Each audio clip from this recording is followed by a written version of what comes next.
সৰগত জুবিনৰ আদৰণি সভা আৰু মায়াবিনী। আজি বাৰু সৰগত কম সভা বহিছেনে?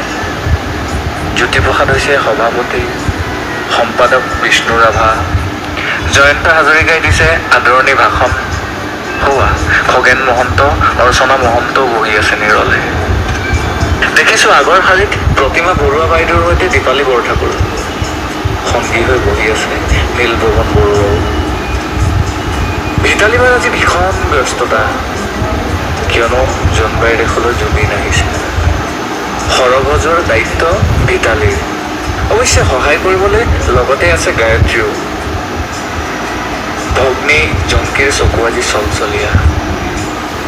এই দিনটোৰ বাবেই যেন ৰৈ আছিল তাই। দাদা আহিব, হেঁপাহ পলোৱাই মনৰ কথা পাতিব। এচুকত বহি জুবিনদালৈ চাই আছে ৰাজীৱ শদিয়াই।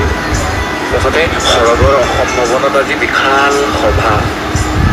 এয়া মঞ্চতে ভূপেন মামাই জুবিনক আলিংগন কৰিছে। জ্যোতি বিষ্ণুক হেঁপাহ পলোৱাই কৈছে জুবিনৰ কথা। জুবিন কোন, জুবিন কিয় আৰু জুবিন কি। জ্যোতি বিষ্ণুৱে মৌন হৈ শুনিছে জুবিনৰ কথা। সভাৰ মাজতে সভাপতি জ্যোতি ককাইদেউ থিয় হৈ উঠিল। কোনেও ধৰিব পৰা নাই কি হ'ল জ্যোতিপ্ৰসাদৰ। কলাগুৰুৰ ফালে আকুল দৃষ্টিৰে চাই ক'লে কিবা এটা। সকলো বুজি এইবাৰ বিষ্ণু ৰাভাই এক প্ৰকাৰৰ দ্বাৰা নিৰ্দেশেই দিলে। আজি সভাত বেলেগ গীত নহ'ব, কেৱল মায়াবিনী চলিব।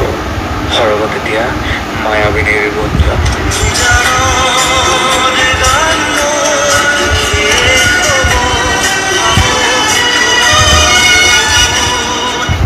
কেৱল মায়াবিনী। ধন্যবাদ সুমন্ত মাধৱ।